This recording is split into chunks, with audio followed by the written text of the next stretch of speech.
J'ai la chance de m'entretenir avec le docteur Soufiane Ghanam, qui est étudiant au postdoctorat au Centre de recherche du CHUM. Docteur Ghanam, pouvez-vous nous parler de vos travaux de recherche? Bonsoir, moi je travaille dans le laboratoire de Alexandre Prat. Donc c'est un laboratoire qui travaille sur la sclérose en plaques. Donc on travaille plus particulièrement sur la migration des leucocytes, donc plus précisément en fait des lymphocytes THD7, donc qui sont connus d'induire la maladie de la sclérose en plaques. Donc je travaille sur une molécule qui est exprimée sur la surface de ces leucocytes et qui potentiellement joue un rôle dans la migration de la périphérie du sang vers le cerveau. Donc cette molécule, elle n'est pas connue pour l'instant.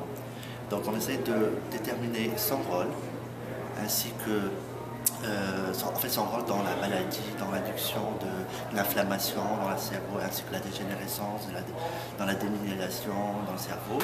Et donc cette molécule-là, elle n'est pas du tout encore publiée, donc on ne connaît pas son rôle. Donc on essaie de travailler sur deux volets, donc son rôle sur les leucocytes et ainsi sur le rôle dans le cerveau, parce que c'est aussi exprimé dans le cerveau.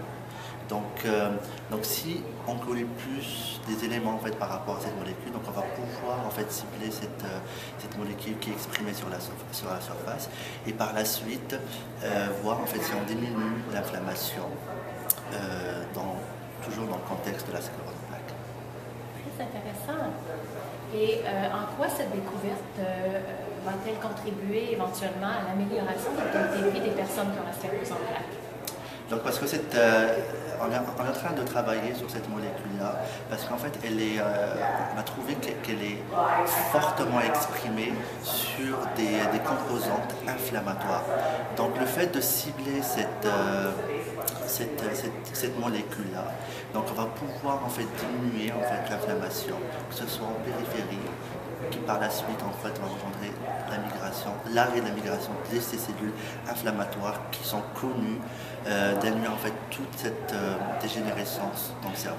Donc ça va plus nous permettre en fait avoir en fait une autre cible thérapeutique, parce qu'on a un laboratoire, il y a docteur Catherine Larochelle qui a aussi découvert en fait une molécule, et maintenant ça avance super bien. C'est que en targetant, en fait en ciblant cette cible, on arrive quand même à diminuer les signes cliniques de la maladie.